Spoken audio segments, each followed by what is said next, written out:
ഇടി മഴ കാറ്റ് എന്ന സിനിമയുടെ വിശേഷങ്ങളുമായി നമ്മളോടൊപ്പമുള്ളത് സംവിധായകൻ അംബ്ലീസ് രംഗൻ, നിർമ്മാതാവ് ജിഷ്ണു, നമുക്ക് ഏവർക്കും പ്രിയപ്പെട്ട നടൻ ശ്രീനാഥ് വാസി.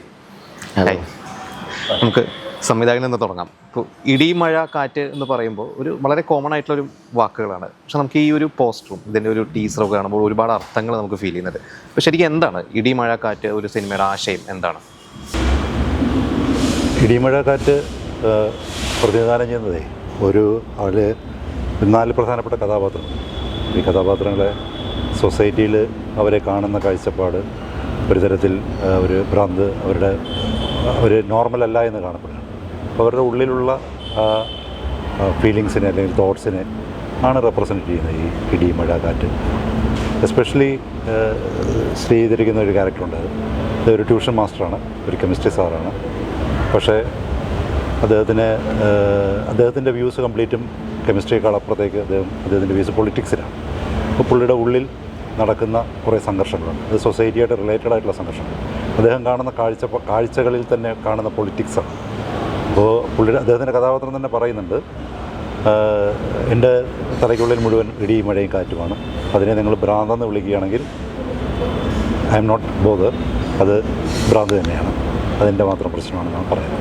അപ്പോൾ ഇത് പ്രതിനിധാനം ചെയ്യുന്നത് ഉള്ളിലെ ഒരു കോൺഫ്ലിക്റ്റുകളെയാണ്, തോട്ട്സുകളെയാണ്, ആശയങ്ങളെയൊക്കെയാണത്. അത് പ്രകൃതിയിലുള്ള ഒരു കോമൺ ആയിട്ടുള്ള ഒരു ആണല്ലോ, ഒരു ഇതാണല്ലോ, നാച്ചുറൽ ആയിട്ടുള്ള കാര്യമാണ്. അതാണ്, അതിനപ്പുറത്തേക്കുള്ള ആഴങ്ങളൊന്നും ഇല്ല ആ പേരിൽ, അത്ര തന്നെ. ശ്രീനാഥ് വാസിയിലെ അജിത്ത് അല്ലേ, ഒരു അധ്യാപകനാണ് അതിൽ. അതെ.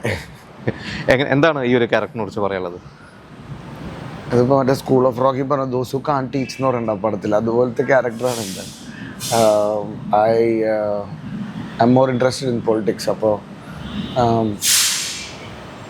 പുള്ളി കെമിസ്ട്രി പഠിപ്പിച്ചിട്ടൊന്നും വലിയ കാര്യമില്ല. പുള്ളിയുടെ പരിപാടികൾ എന്താ പറയുക, ഉദ്ദേശിച്ച ജോലിയല്ല പുള്ളി ചെയ്യുന്നത്, ഐ ബിലീവ്. അപ്പോൾ അങ്ങനത്തെ, പിന്നെ ഈ പറഞ്ഞ പോലെ തന്നെ has certain issues that he has to deal with. അപ്പോൾ അതുകൊണ്ട് തന്നെ സൊസൈറ്റിയിൽ ഈ പറഞ്ഞ പോലെ ഔട്ട്കാസ്റ്റാണ് പുള്ളി. അപ്പോൾ അങ്ങനത്തെ ഒരു കഥാപാത്രം, അങ്ങനത്തെ ഓരോ കഥാപാത്രങ്ങൾക്കുണ്ട്. ചെമ്പനും സുധിക്കും, all of them have. And ഈ പറഞ്ഞ കെയോസ്, ഇടിമഴക്കാറ്റെന്ന് പറഞ്ഞ സംഭവം ശരിക്കും നല്ലതാണുള്ളത്. ഇപ്പോൾ ഒരു ക്ലൈമാക്സ് ഒക്കെ പോലെ കുറച്ച് ഇടിമഴയും കാറ്റൊക്കെ വന്നു കഴിഞ്ഞാൽ at least you feel like you cleansed, or എന്തെങ്കിലുമൊക്കെ ഒരു വ്യത്യാസം വന്ന പോലെയോ എന്തെങ്കിലും ഒന്ന് കുളിച്ചിറങ്ങിയ പോലെയോ. It's speaking a lot of things. ഭയങ്കര ഇൻട്രസ്റ്റിംഗ് ആയിട്ടുള്ള സബ്ജക്റ്റാണ്. അമ്പിളിച്ചേട്ടൻ എനിക്ക് തോന്നുന്നു കട്ടിലേന്ന് എണീറ്റൊന്നും ഉണ്ടാക്കിയ പടം, അതിനെക്കുറിച്ച് പുള്ളി പിന്നെ പറയും. He was not really doing well physically. അപ്പോൾ ഇറ്റ് വാസ്, ഐ തിങ്ക്, ഒരു പേഴ്സണൽ സ്ട്രഗിളും കൂടെ ആയിരുന്നു to prove a point of make a film. So അങ്ങനെ കുറച്ചധികം ടൈമൊക്കെ എടുത്ത് കുറേ പ്രശ്നങ്ങളൊക്കെ തരണം ചെയ്തുണ്ടായ ഒരു സിനിമയാണ്. അപ്പോൾ I believe people like it. കാരണം ഇതിൻ്റെ ഈ പറയുന്ന subject is very interesting. Usually നമ്മൾ സംസാരിക്കാത്ത ഔട്ട്കാസ്റ്റുകളെയും ആൾക്കാർ തള്ളി പറയുന്ന ആൾക്കാരെയൊക്കെ വെച്ചിട്ടുള്ളൊരു ഇൻട്രസ്റ്റിംഗ് ആയിട്ടുള്ള പടം. കാരണം നമ്മൾ കാണുന്ന ഒരു പൊതുവേ കാണുന്ന ഒരു സ്ട്രെങ്ത് ഉള്ള സൊസൈറ്റിയല്ല നമ്മൾ ചിലപ്പോൾ അരികിൽ നിൽക്കുന്ന ആൾക്കാരെന്ന് പറയുന്ന ആ സൊസൈറ്റിയെ അത് പ്രതിനിധാനം ചെയ്യുന്നത്. അത് ഇൻക്ലൂഡിങ് നമ്മളുടെ ഇവിടെ മൈഗ്രേറ്റഡ് ആയിട്ട് വരുന്ന ആൾക്കാരുടെ, അതായത് പറയുന്ന തൊഴിൽ അന്വേഷിച്ച് വരുന്ന ആൾക്കാരുടെ അതൊരു ട്രാക്കിലൂടെ പോകുന്നു. അവരൊരു അരികിലുള്ളതാണ്. അവരുണ്ടാക്കുന്ന സൊസൈറ്റിയിലെ കോൺഫ്ലിക്റ്റുകളും അവരുണ്ടാക്കുന്ന സൊസൈറ്റിയിലെ ഇൻസിഡൻസുകളൊക്കെ അത് റിലേറ്റ് ചെയ്യുന്നുണ്ട്. പിന്നെ ക്യാരക്ടർ വൈസ് എനിക്ക് തോന്നുന്നു, ഞാനത് അമൽ പിരപ്പൻകോട് 2019 കേന്ദ്ര സാഹിത്യ അക്കാദമി യുവ പുരസ്കാരം കിട്ടിയ എഴുത്തുകാരനാണ്, നോവലിസ്റ്റാണ്. കഴിഞ്ഞ വർഷം ഇദ്ദേഹത്തിന് ഗീതാ ഹിരൺമയൻ അവാർഡ് കേരള സ്റ്റേറ്റിൻ്റെ കിട്ടിയിട്ടുണ്ട് ചെറുകഥയ്ക്ക്. അത് എൻ്റെ അടുത്ത് ഈ ക്യാരക്ടറെ സംസാരിക്കും, ഈ ക്യാരക്ടറുകളെ കുറിച്ച് സംസാരിക്കുമ്പോൾ എൻ്റെ മനസ്സിലുണ്ടായിരുന്നു എൻ്റെ ആദ്യത്തെ സിനിമയാണ്. അപ്പോൾ അമൽ എന്ന് പറയുന്ന ഒരു നോവലിസ്റ്റ്, നിങ്ങളുടെ ഒരു കൊളാബറേഷൻ എങ്ങനെയാണ്? അമൽ ഒരു കാർട്ടൂണിസ്റ്റും കൂടിയാണ്. അതെ. അമൽ ഞാൻ ഈ സിനിമ ഒരു ഇത്തരത്തിലുള്ള രീതിയിലുള്ള ഒരു ക്യാരക്ടറുള്ള ഒരു സിനിമയെക്കുറിച്ചാണ് ആലോചിക്കുന്ന സമയത്ത് ഞാൻ അമലിൻ്റെ ഒരു പുസ്തകം വായിക്കാനും, അത് മലയാള മാഗസിനിൽ വന്നൊരു പുസ്തകത്തിൻ്റെ ഒരു ചാപ്റ്റർ വായിക്കുമ്പോഴാണ് ഞാനുമായിട്ട് റിലേറ്റഡ് ആണ് ഈ റൈറ്ററെന്ന് തോന്നുകയും കണ്ടുമുട്ടുകയും. അങ്ങനെയല്ല, അമലിൻ്റെ എഴുത്തിൻ്റെ ശൈലി വളരെ വളരെ സാധാരണക്കാരുടെ എഴുത്ത് ശൈലിയാണ്. ഈ സിനിമയിലും തന്നെ സാധാരണക്കാർ കണ്ടാൽ നമ്മൾ പോസ്റ്റേഴ്സൊക്കെ കാണുമ്പോൾ അറിയാം, എല്ലാവരും സാധാരണ മനുഷ്യരാണ്. എല്ലാവരും ഒരു തരത്തിലുള്ള വർണ്ണപ്പകിട്ടുകളൊന്നും ഇല്ലാതെ സാധാരണ ജീവിക്കുന്ന മനുഷ്യരാണ്. അത് പോർട്രേറ്റ് ചെയ്യാനായിട്ട് എഴുതുന്ന നല്ലൊരു എഴുത്തുകാരനാണ്, യുവസാഹിത്യകാരനാണ് അമൽ. അമലിനെ ഞാൻ പറയുമ്പോൾ തന്നെ പ്രേക്ഷകർക്ക് മനസ്സിലാകുന്നൊരു കാര്യം, അമലിനെക്കുറിച്ച് അവർക്ക് കൂടുതൽ അറിയാമായിരിക്കും വായനയിലൂടെ. എനിക്ക് ആ ക്യാരക്ടർ അജിത്ത് എന്ന് പറയുന്ന ക്യാരക്ടർ, അദ്ദേഹത്തിനെ പൊളിറ്റിക്സ് എന്നാണ് നാട്ടിൽ വിളിക്കുന്നത്. ആ ക്യാരക്ടർ ഞാൻ അത് മനസ്സിലാക്കുന്ന സമയം തന്നെ എൻ്റെ മനസ്സിൽ ശ്രീനാഥ് വാസി തന്നെയായിരുന്നു. എന്നിട്ട് ഞാൻ ശ്രീനാഥ് വാസി കണ്ടെത്തുകയും ഈ നാല് ക്യാരക്ടേഴ്സ് ഈക്വലായിട്ട് വന്നിരുന്നു. അതിൽ അധ്യാപകനാകുന്ന പൊളിറ്റിക്സ് എന്ന് വിളിക്കപ്പെടുന്ന ക്ലാസ് എടുക്കുമ്പോൾ എപ്പോഴും കെമിസ്ട്രി പഠിപ്പിക്കുമ്പോൾ അത് പൊളിറ്റിക്സിലേക്ക് തെന്നി പോകുന്ന മനസ്സുള്ള ആ ക്യാരക്ടർ അത് ശ്രീനാഥ് ബാസി തന്നെയായിരുന്നു. ഞാൻ ഫസ്റ്റ് തന്നെ മനസ്സിൽ ശ്രീനാഥ് ബാസിയിലാണ് എനിക്ക് തോന്നുന്നു. ഇതിന് മുമ്പ് അങ്ങനെ ഒരു അധ്യാപകന്റെ വേഷം ഭ്രാന്തുണ്ട് മറ്റേത് ഓക്കെ ബാസി റൈറ്റ് അവേ. അല്ല ജഡ it was in a tough casting for you. അത് മാത്രമല്ല വളരെ മനോഹരമായിട്ട് അത് ചെയ്യുകയും ചെയ്തു. രണ്ട് സ്ഥലത്തായിട്ടാണ് അദ്ദേഹത്തിൻ്റെ പാസ്റ്റും അദ്ദേഹത്തിൻ്റെ പ്രസൻറ്റും അത് ഭയങ്കര രസമായിട്ട് ചെയ്തു. I think we reshot some parts of it as well. അപ്പോൾ I had time to work on the character. അപ്പോൾ ഷൈൻ പറഞ്ഞിട്ടുള്ള പോലെയാണത് ജീവിതത്തിൽ ഒരു ചാൻസും കൂടെ കിട്ടണം ചാൻസ്. ഇറ്റ്സ് അങ്ങനത്തെ എന്താ പറയുക ലക്ഷറി അല്ലാത്തതുമായ പ്രശ്നങ്ങളൊക്കെ ഉണ്ടായിരുന്നു. അപ്പോൾ ബട്ട് ഐ തിങ്ക് ആ റീഷൂട്ടൊക്കെ I think would have been is for the good of the film. So ഭയങ്കര ഇൻട്രസ്റ്റിംഗ് ആയിട്ടുള്ള ഷൂട്ടായിരുന്നു. കാരണം എല്ലാവരുടെ സെപ്പറേറ്റ് ആയിരുന്നു. പിന്നെ കുറച്ച് പോർഷൻസ് മാത്രമാണ് നമ്മൾ ഒരുമിച്ചുള്ളത്. അതും പിന്നെ ഈ all these actors are impeccable. അപ്പോൾ to have an opportunity to do ഇങ്ങനത്തെ ഒരു ഇൻട്രസ്റ്റിംഗ് സബ്ജക്റ്റ് ഇത് ആൾക്കാർ സംസാരിക്കാറില്ല ഇങ്ങനെ. So I'm very happy, especially the writer and music director. ഇപ്പോൾ ടീസർ റിലീസ് ചെയ്തപ്പോഴും ഏറ്റവും കൂടുതൽ ചർച്ച ചെയ്തത് ശ്രീനാഥ് ബാസിയുടെ വേറൊരു സ്ലാങ്, നമ്മൾ ഇതുവരെ കാണുന്ന ഒരു തരം അതിനെക്കുറിച്ചാണ് ഏറ്റവും കൂടുതൽ ചർച്ച ചെയ്തത്. അപ്പോൾ അത് എങ്ങനെയായിരുന്നു? അത് ഞാൻ പറഞ്ഞാൽ അത് ഇപ്പോൾ എനിക്ക് തോന്നുന്നു ചെമ്പൻ വിനോദ് ചെയ്ത ക്യാരക്ടർ ആണെങ്കിൽ വേറെ. അതെ, ചെമ്പൻ വിനോദ് ജോസിൻ്റെ ക്യാരക്ടർ പാലക്കാടിലെ കൃത്യമായി കൊല്ലങ്കോട് ഭാഷയിലെ ആ തമിഴ് ചുവയുള്ള സ്ലാങ്ങാണ് സംസാരിക്കുന്നത്. ഈ സിനിമയിലെ 4 ആക്ടേഴ്സും അവരവരുടെ ഡയലക്ട്സ് അവരവരുടെ ശൈലിയിൽ നിന്ന് ബ്രേക്ക് ചെയ്തിട്ടില്ല. അത് മനഃപൂർവ്വമായിരുന്നോ? അല്ല, അത് ഈ ആക്ടേഴ്സ് ഈ ക്യാരക്ടേഴ്സായിട്ട് വന്നപ്പോൾ മനഃപൂർവ്വം അങ്ങനെ ആയതോ അതോ എഴുതുമ്പോൾ തന്നെ അങ്ങനെ? പിന്നെ അതിൽ കോൺട്രിബ്യൂട്ട് ചെയ്തപ്പോൾ എപ്പോഴും നമ്മൾ ട്രിവാൻഡ്രം സ്ലാങ് ആക്ടേഴ്സ് ചെയ്യുന്ന കാണുമ്പോൾ എപ്പോഴും അതിനകത്തൊരു ചെറിയ എക്സാജറേഷൻ. അതെ അതെ. പക്ഷേ അത് വളരെ മനോഹരമായിട്ട് ശ്രീ തന്നെയാണ് പറഞ്ഞത്. അതൊരു കെമിസ്ട്രി സാറാണ്. അദ്ദേഹത്തിന് ലോകത്തിൻ്റെ വേറൊരു വ്യാപ്തി ഉണ്ടാകും. ആ പറയുന്ന സ്ഥലത്ത് വരുമ്പോഴേ അങ്ങനെ തന്നെ പറയണം. പക്ഷേ ഒരിക്കലും ആ ട്രിവാൻഡ്രത്തിൻ്റെ നേറ്റിവിറ്റിയുടെ ബോർഡർ കളയാതെയാണ് ചെയ്തത്. അത് ശരിക്ക് ടീസർ ഇറങ്ങിയപ്പോൾ അത് ഓഡിയൻസ് സംസാരിക്കുന്നത് കേട്ടപ്പോൾ എനിക്ക് വലിയ സന്തോഷമാണ്. ഇതുകൊണ്ട് രണ്ട് ട്യൂണായതുകൊണ്ടാണ് നമ്മുടെ ഇപ്പോൾ എന്നെ ഇവിടെ കൊച്ചിയിൽ ശ്രീനാഥ് എന്ന് വിളിക്കുന്നത്, അവിടെ വിളിക്കുന്നത് 2 ഡിഫറെൻറ്റ് തിങ്സ്. അപ്പോൾ ഇത്ര എവിഡൻ്റ് ആണെന്ന് എനിക്ക് അറിയില്ല ഞാൻ ചെയ്തപ്പോൾ ഐ തിങ്ക് സോ. പക്ഷേ ഇൻ റിയാലിറ്റി രണ്ട് ട്യൂണാണ്. ഇപ്പോൾ പുതിയ നിർമ്മാതാവാണ് അല്ലേ? അപ്പോൾ എങ്ങനെയാണ് ഈ ഒരു പ്രൊജക്റ്റിലേക്ക് എത്തിയത്? അപ്പോൾ എല്ലാം കുറച്ച് ഇവർ പറഞ്ഞ റൈറ്റർ പുതിയതാണ്, ഡയറക്ടർ പുതിയതാണ്. ഈ പ്രൊജക്റ്റായിട്ട് വന്നാലും പിന്നെ കഥ കേട്ടൊരു വളരെ ഡിഫറെൻ്റ് ആയിട്ട് തോന്നുന്നു. അപ്പോൾ അമലിൻ്റെ അതായിട്ട് അത്യാവശ്യം ഒക്കെ വായിക്കുന്നതാണ്. അത് കേട്ട് വളരെ ഇൻട്രസ്റ്റിംഗ് ആയിട്ട് തോന്നി. ഈ പടം എൻ്റെ വിഞ്ചി ക്രിയേഷൻ്റെ പേരത് ചെയ്യുന്നുണ്ട്. നമ്മൾ കുറച്ച് സൗഹൃദങ്ങളുണ്ട്. 5-6 ആൾക്കാർ കൂടിയിട്ടാണ് പ്രൊഡ്യൂസറായി ചെയ്യുന്നത്. നിങ്ങളുടെ ഒരു കൂട്ടായ്മയാണ്. എല്ലാവരും നല്ല ടെക്നീഷ്യൻസാണ്. എല്ലാ ആൾക്കാരും ഗൗരി, പിന്നെ എഡിറ്റർ മനോജേട്ടൻ, സൗണ്ട് ജയദേവൻ, എല്ലാം നല്ല ടീമായിട്ട് നമ്മളെ ഹെൽപ്പിംഗ് ആയിട്ട് എല്ലാവരും ആൾക്കാരുണ്ടായിരുന്നു. ഒരു കൂട്ടായ്മയാണ്. എനിക്കൊണ്ട് ഗൗരി മ്യൂസിക് ത്രൂ ഔട്ട് ചെയ്യുന്ന ആദ്യമായിട്ടാണ്. എനിക്കൊണ്ട് അതിനെക്കുറിച്ച് പറയണമെന്ന് തോന്നുന്നു. അതും പാട്ട് ഭയങ്കര ഹിറ്റാണ്. ബിക്കോസ് നമ്മുടെ ഇവിടെ സൗണ്ട്സ്കേപ്പ് ഏകദേശം പ്രഡിക്റ്റബിൾ എന്നുള്ളൊരവസ്ഥയിൽ നമ്മളെപ്പോഴും പല പുതിയ പരിപാടികൾ ചെയ്യുന്നുണ്ട്. എനിക്ക് തോന്നുന്നു കേരളത്തിൽ നമ്മൾ പെട്ടെന്ന് ബോറടിക്കുന്നുണ്ട്. I feel like everywhere else. അപ്പോൾ in that case Gowry Lekshmi's music would be very interesting. കാരണം ഐ തിങ്ക് ഇൻഡി സീനിലെ ആൾക്കാർക്ക് അറിയാവുന്ന ഒരു ആർട്ടിസ്റ്റാണ്, അവർ കേൾക്കുന്നതാണ് ഗൗരിയുടെ മ്യൂസിക്കൊക്കെ. അപ്പോൾ സിനിമയിൽ ഈ പറയുന്ന പോലെ independent music should come. As music directors and you know flavour വേറെ സൗണ്ട്സ്കേപ്പാണ് ആക്ച്വലി. സോ അത് വളരെ പ്രധാനപ്പെട്ടൊരു കാര്യമാണ്. നമ്മൾ മലയാള സിനിമയിൽ ഈ പറയുന്ന ഈ ഇൻഡി മ്യൂസിക്സ് എന്ന് പറയുന്ന ഒരു ജോൺ വളരെ വേറൊരു സ്പേസിലാണ് അത് നിൽക്കുന്നത്. അപ്പോൾ ഈ സിനിമയിൽ അവരെ തിരഞ്ഞെടുക്കുന്നതിന് ഒരു ലിറ്ററേച്ചറിൻ്റെ ഒരു പോയിൻ്റ് ഇതിനകത്തുണ്ട്. അതായത് ഒരു കഥാകൃത്തിൽ നിന്നാണ്, ഒരു നോവൽ എഴുതുന്ന ഒരാളിൽ നിന്നാണ് നമ്മൾ ക്യാരക്ടേഴ്സ് എടുത്തിരിക്കുന്നത്. അപ്പോൾ അതിനെപ്പോഴും അതിൻ്റെ ഒരു സ്പേസ് ഉണ്ടല്ലോ.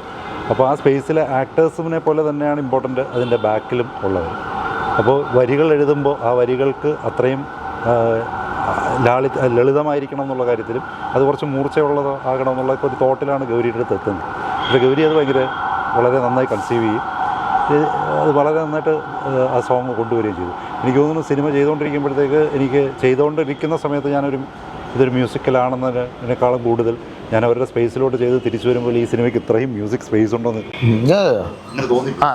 ഇപ്പം even for Kumbalangi nights I'm sure Sushin worked on it from a space of Indian music because മധുവേട്ടൻ ഗിറ്റാർ വായിക്കുന്നതാണ്, മധുവേട്ടൻ അറിയാവുന്ന. അപ്പോൾ നമ്മൾ കേൾക്കുന്ന ആർട്ടിസ്റ്റുകളാണെങ്കിലും നമുക്ക് എവിടെ നിന്നൊക്കെയാണ് റെഫറൻസുകളും ഇൻഫ്ലുവൻസുകളൊക്കെ വരുന്നത്, അതൊക്കെ ഇൻ ദ ബാക്ക്ഗ്രൗണ്ട് നടന്നിട്ടുള്ളതാണ്. It's the right way to do it. Gowry's music is always been independent. So അങ്ങനെ ഓൾറെഡി കേട്ടിട്ടുള്ളൊരു മ്യൂസിക് നമുക്ക് സിനിമയിൽ വരുമ്പോൾ it is a bit different. I hope so. So I'm sure it will be different. അപ്പോൾ ആ ഒരു എന്താ പറയുക, സെയിം സ്ട്രക്ചറിലാണ് നേരത്തെ ചെയ്തിരുന്നത്. ഈ പറയുന്ന പോലെ ഇൻഫ്ലുവൻസുകളും നമ്മൾ ആഗ്രഹിക്കുന്ന ഓക്കെ ഇതുപോലെയല്ലല്ലോ, പുതിയത് വേണമല്ലോ എന്നുള്ളൊരു കറക്റ്റ് ചിന്തയിൽ തന്നെയാണ് പോയിരിക്കുന്നത്. But N already existing artist നമ്മളെല്ലാവരും കേൾക്കണത്, അയാളുടെ സൗണ്ടും ഒരു പരിപാടി ഉണ്ടല്ലോ, അത് പടത്തിൽ വരുന്ന probably is good for Malayala cinema. കാരണം അത്രയ്ക്കും നല്ല പുതിയ ഇൻഡിപെൻഡൻ്റ് ആർട്ടിസ്റ്റ് ഉണ്ട് നമ്മുടെ നാട്ടിൽ. It's amazing. ഞാനും വെറുതെ ഇരുന്ന് പാട്ടുണ്ടാക്കുന്നുണ്ട്. അപ്പോൾ ഇറ്റ്സ് വെരി ഇൻസ്പയറിങ്. ഞാൻ അതുകൊണ്ടാണ് ചെയ്യണത്. Because it's inspiring how everybody is doing so good. അപ്പോൾ it's a blessing that we get to use that in our film. മാത്രമല്ല സിനിമയുടെ കുറിച്ച് പറയുമ്പോൾ ഇത്രയും നല്ല ആർട്ടിസ്റ്റുകൾ അവരുടെ കംഫർട്ട് സോണുകളിൽ നിന്ന് മാറി അത് നന്നായിട്ട് എഫർട്ട് ചെയ്യുന്നതിൽ ഇവിടെ ഒരുപാട് സ്ഥലങ്ങൾ ഷൂട്ട് ചെയ്തിട്ടുണ്ട് അല്ലേ? ഇതിൽ എനിക്കൂടെ ബംഗാളി ലാംഗ്വേജ് ഒക്കെ കുറേ വന്നിട്ടുണ്ട്. അപ്പോൾ അതൊക്കെ എങ്ങനെയായിരുന്നു? ഈ ഒരു യാത്ര എങ്ങനെയായിരുന്നു? ഈ സിനിമയിലൊരു ബംഗാളി പെൺകുട്ടിയുടെ ട്രാവൽ, ഒരു സെൻട്രൽ ക്യാരക്ടർ വരുന്ന അവരാണ്, അവരിലൂടെയാണ് കഥ ഇവരിലേക്കൊക്കെ എത്തുന്നത്. അത് ശരിക്കും ഒരു പ്ലോട്ട് എന്ന് പറയുന്നത് ആ പെൺകുട്ടിയുടെ യാത്രയാണ്. അപ്പോൾ അവർ കേരളത്തിൽ വരുമ്പോൾ കേരളത്തിൽ വന്ന് അത് വളരെ റൂറലായിട്ടുള്ള ബോൽപൂർ എന്ന് പറയുന്നൊരു ഗ്രാമത്തിലെ പെൺകുട്ടിയായിട്ടാണ് അവർ റെപ്രസെൻ്റ് ചെയ്യുന്നത്. അപ്പോൾ നമ്മൾ കൽക്കത്തയിലെ ബോൽപൂർ എന്ന് പറയുന്ന ഗ്രാമം ഷൂട്ട് ചെയ്തിട്ടുണ്ട്. പിന്നെ ഈ അതാത് നേറ്റിവിറ്റി പറഞ്ഞ 4 ഗ്രാമങ്ങളിൽ പോകുന്ന 4 സ്ഥലങ്ങൾ, ട്രിവാൻഡ്രം, മലപ്പുറം, തൃശ്ശൂർ ആൻഡ് പാലക്കാട്. ഈ 4 സ്ഥലങ്ങളും നമ്മൾ റെപ്രസെൻ്റ് ചെയ്തിരിക്കുന്ന അതാത് സ്ഥലങ്ങളിൽ തന്നെയാണ്. അതിൻ്റെ ലാംഗ്വേജും എല്ലാ കാര്യങ്ങളും. അപ്പോൾ അങ്ങനെ ആ സിനിമയുടെ ഒരു ട്രാവലിൽ ഈ പറയുന്നതെല്ലാം മാറി മാറി വൈവിധ്യം വരുന്നുണ്ട്. ഇപ്പോൾ അമലൊരു നോവലിസ്റ്റാണ്, കാർട്ടൂണിസ്റ്റും കൂടിയാണ്. അത് ഇവിടെ ഗ്രാഫിക് നോവൽസ് ഒക്കെ ചെയ്തിട്ടുള്ളതാണ്. അപ്പോൾ വെറും ഒരു റൈറ്റർ എന്നുള്ളപരി ഈ ഒരു ഗ്രാഫിക് നോവലിസ്റ്റ് കൂടി ആയതുകൊണ്ട് നിങ്ങളുടെ ആ ഒരു എഴുത്ത് പ്രോസസ്സിൽ ഒരു ഡയറക്ടർക്ക് എത്രത്തോളം ആ ഒരു കോൺട്രിബ്യൂഷൻ ഹെൽപ്ഫുൾ ആയിട്ടുണ്ട്? അമലൊരിക്കലും ലിറ്ററേച്ചറല്ല, അമൽ ഷോയാണ്. അമലിനെ വായിക്കുമ്പോൾ നമുക്ക് കാണാൻ പറ്റും അതിനകത്തുള്ളത്.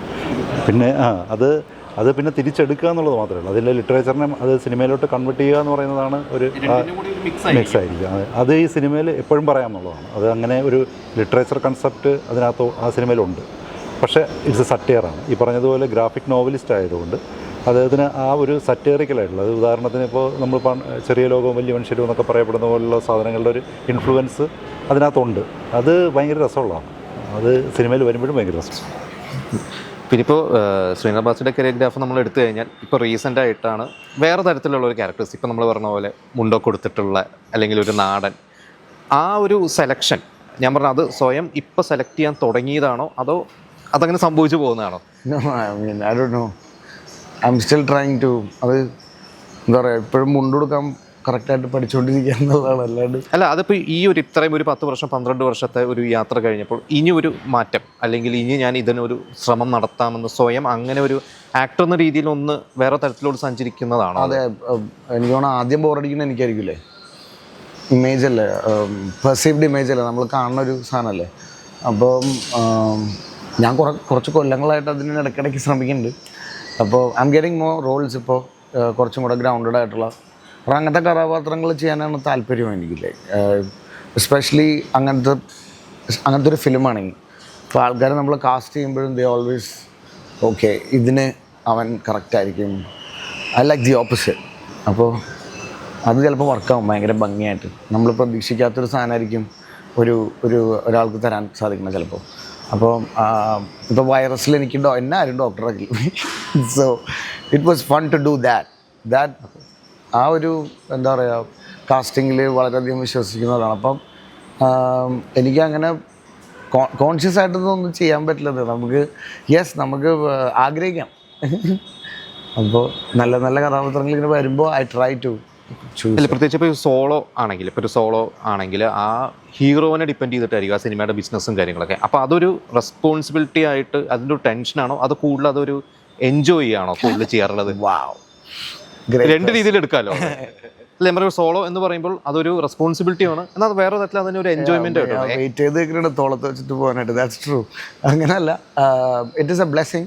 It's a beautiful blessing that you get to make a film. ഇങ്ങനെ കഥകൾ പറയാനും സിനിമ ഉണ്ടാക്കാനും സാധിക്കുന്ന ഒരു വളരെ വലിയ ഭാഗ്യമാണ്. അപ്പോൾ ഞാൻ എത്രയൊക്കെ ഇതിൽ നിന്ന് പേടിച്ച് മാറിയാൽ എൻ്റെ ജോലിയാണ്. So I have to it's hard to എന്താ പറയുക, വെയിറ്റും ടെൻഷനൊക്കെ ഉണ്ടാകുന്നൊരിക്കലും you don't really think about it.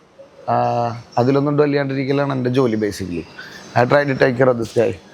അപ്പോൾ ഇറ്റ്സ് ഇപ്പോൾ എപ്പോഴും എന്താ പറയുക, വിജയം ഒരു കർവാണെന്നും നഷ്ടം എപ്പോഴും എൻ്റെ ഡ്രൈവിംഗ് സീറ്റിലിടണമെന്നുള്ളൊരു വിശ്വാസം എനിക്ക് എപ്പോഴും. I try to keep myself grounded. അല്ലെങ്കിൽ ഈ പറഞ്ഞ പോലെ ഇതൊക്കെ വലിയ ടെൻഷനായിട്ട് തോന്നും. ഇപ്പോൾ അളിയനോട് ചോദിച്ച പോലെ I don't even think about it. അതാണ്. അപ്പോൾ എന്തായാലും 21-ാം തീയതിയാണ് റിലീസ്. അപ്പോൾ എന്താണ് നമ്മുടെ പ്രേക്ഷകരോട് പറയാനുള്ളത്? പ്രേക്ഷകരോട് എല്ലാവരും അതൊരു ഫാമിലി ആയിട്ട് കാണാൻ കഴിയുന്ന ഒരു സിനിമയാണ്.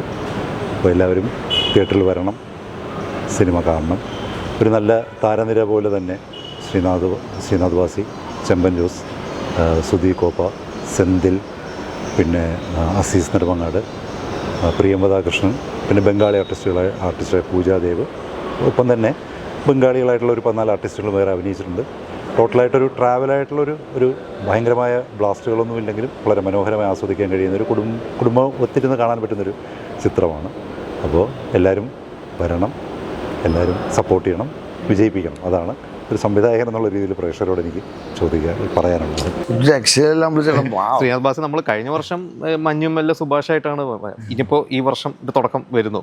I hope I will get to do different roles. ഇതുപോലെ ഇപ്പം മഞ്ഞുമലിൻ്റെ ഷൂട്ട് കുറേ സമയം എടുത്തപ്പോൾ ബാക്കിയുള്ള പടങ്ങളും ഇത് ഇതിന് മുൻപ് തീർത്തവടാ ബിഫോർ മഞ്ഞുമൽ ഫിനിഷ് ചെയ്ത സിനിമ. അപ്പം it's a blessing that your films get a release. അപ്പോൾ I M thankful to all my films so that we can bring this out, we have an opportunity to, കാരണം it's difficult to make ഇങ്ങനത്തെ പടങ്ങൾ and to have release അല്ലേ. It's very and ഇപ്പോൾ പറഞ്ഞ പോലെ it's a very humble cast നമ്മൾ എല്ലാവരും, and it's a blessing to work with all of them. അപ്പോൾ ചേട്ടൻ പറഞ്ഞാൽ I hope people will have a great time. പിന്നെ മറ്റൊന്ന് പറയാനുള്ളത്, ഇതിൻ്റെ കൂടെ ആർട്ടിസ്റ്റിനെ പോലെ തന്നെ ഒരു നല്ലൊരു ടെക്നിക്കൽ ഗ്രൂപ്പിനെ എനിക്ക് എൻ്റെ കൂടെ സപ്പോർട്ടിനുണ്ടായി. ഒന്ന് നീൽ ഡി കുഞ്ഞ സിനിമാറ്റോഗ്രാഫി, 2 മനോജ് എഡിറ്റർ, പിന്നെ ജയദേവൻ ചക്കാടത്താൻ്റെ ഷമീർ അഹമ്മദ് അവർ സൗണ്ട് ഡിസൈനിങ്, പിന്നെ ഗൗരിലക്ഷ്മി ലിറിക് മ്യൂസിക്, ഗൗരിലക്ഷ്മിയും ഹസ്ബൻഡ് ഗണേഷും കൂടെ ചേർന്നിട്ട് ബാക്ക്ഗ്രൗണ്ട് സ്കോർ ചെയ്തിരിക്കുന്നു. പിന്നെ ശ്രീക് വാര്യർ ആണ് കളർ ചെയ്തിരിക്കുന്നത്. അപ്പോൾ ടോട്ടലായിട്ട് ഇപ്പോൾ അതിൽ ഞാൻ മാത്രമാണ് ഒന്ന് നിൽക്കുന്നതെങ്കിലും എന്നോടൊപ്പം സപ്പോർട്ട് ചെയ്യാൻ ഇവരെല്ലാവരും ഉണ്ടായിരുന്നുണ്ട്. ആ സിനിമ തീർച്ചയായിട്ടും അതിൻ്റെ ക്വാളിറ്റി മെയിൻറ്റെയിൻ ചെയ്യാൻ പറ്റിയിട്ടുണ്ടെന്ന് തന്നെയാണ് ഞാൻ വിശ്വസിക്കുന്നത്. എനിക്ക് തോന്നുന്നു ടീച്ചറൊക്കെ വരുമ്പോൾ എൻ്റെ വിഷ്വലൊക്കെ കാണുമ്പോഴത്തേക്ക് മനസ്സിലാകുന്നതായിട്ട് എനിക്ക് ബോധ്യമാകുന്നുണ്ട്. പക്ഷേ എനിക്കൊരു ഭാഗ്യം കിട്ടിയത് എൻ്റെ 1ാമത്തെ സിനിമ എനിക്ക് ഇത്രയും ആക്ടേഴ്സിൻ്റെ കൂടെയും 2 ഇത്രയും ടെക്നീഷ്യന്മാരുടെ കൂടെ ഒന്ന് എനിക്ക് ഔട്ട് ചെയ്യാൻ പറ്റിയെന്നുള്ളൊരു ഭാഗ്യം ഉണ്ട്. അതിൽ ഭയങ്കര ഹാപ്പിയാണ്. ഇപ്പോൾ പറഞ്ഞ പോലെ സിനിമ തിയേറ്ററിൽ പ്രേക്ഷകർ സ്വീകരിക്കട്ടെ. പ്രേക്ഷകർ സിനിമയും ഈ പറഞ്ഞ ഇവരെല്ലാവരും ഇവരുടെ അഭിനയം എല്ലാം ചർച്ചയാവട്ടെ. Thank you.